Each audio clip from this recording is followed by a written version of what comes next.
Well, thank you for taking a look at my video. The links for the articles which I've used in this will be in the description box below.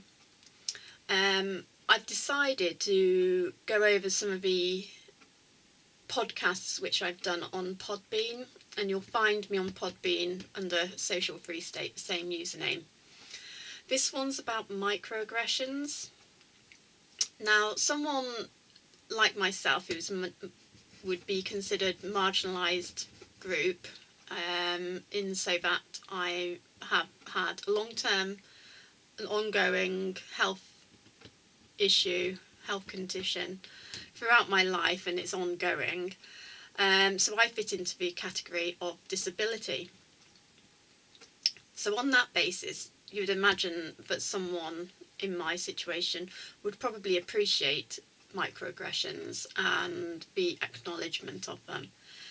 In fact, I despise them. I think they're severely hypocritical, but they just don't work.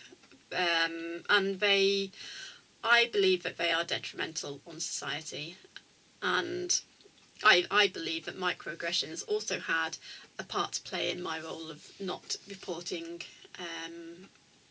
the assault against me.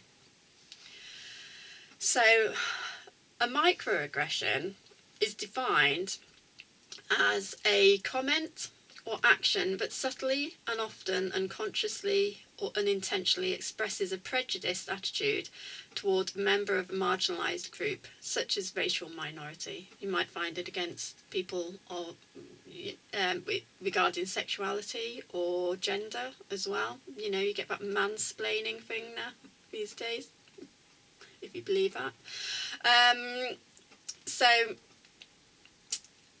there was a case, and it's a long time ago now, but it was an article by the Oxford University, and they've since realised the hypocrisy in what they're saying, and they've apologised. But regardless, I'll go into what they said and why, and this explains why it is such an issue. So it talks about everyday racism, and it talks about microaggressions, and they can be tiring and alienating. And racial microaggressions might include not making eye contact or speaking directly to people, not believing someone is British or saying, "Where are you from?" No, I mean originally. Or jokes drawing attention to someone's difference, their accent or nationality. I mean, this is petty stuff. This is really petty stuff. This isn't aggression. This is pettiness. Yes, and not making eye contact or speaking directly to people. As someone with an invisible disability myself, anyway, I really notice how and acknowledge the hypocrisy of social justice warriors, and they are completely focused on race, sexuality and gender, and they absolutely forget about disabled people. So my examples are people like myself with epilepsy. They might say, you'll hear on a regular basis someone saying, "Oh my God, I had a seizure when that happened," or "I had a fit when that happened. I was so scared." And usually if they know that you're epileptic, they go very quiet afterwards, which is funny to watch because you could see their discomfort.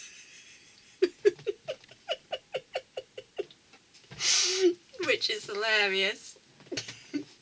But obviously sometimes they don't know that people have these problems going on in their life, because invisible disabilities are huge. They go, there's so many people who are affected by these disabilities and invisible disabilities, directly and indirectly. So, you might be saying to somebody, "Oh God, I had a heart attack when I saw that."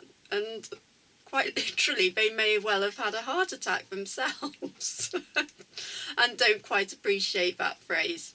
Or they may have lost someone through a heart attack.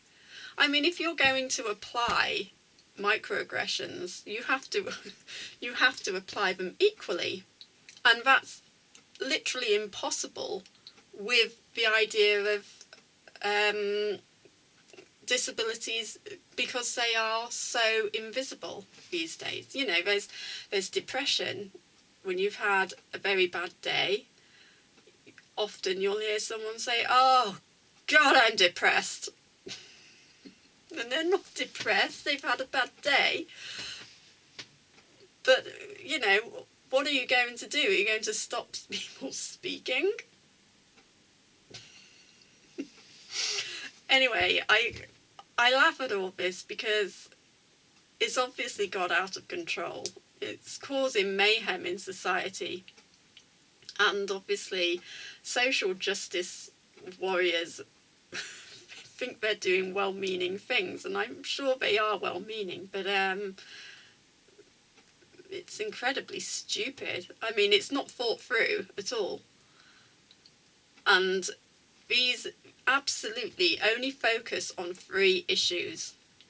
They focus on race, they focus on sexuality, and they focus on gender. And they've completely eradicated disability.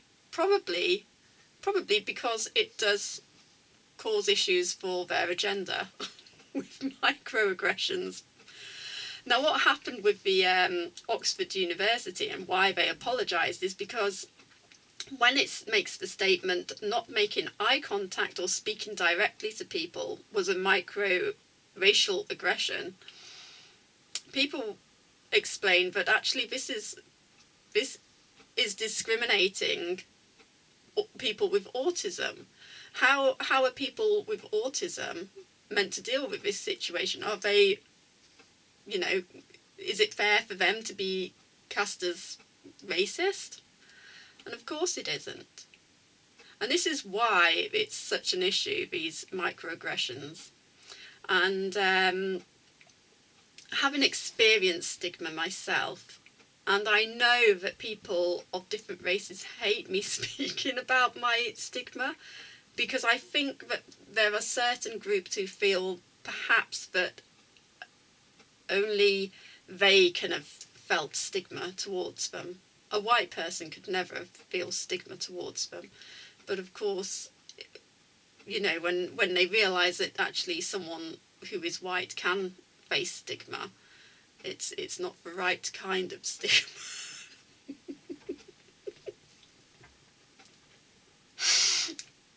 Yeah. So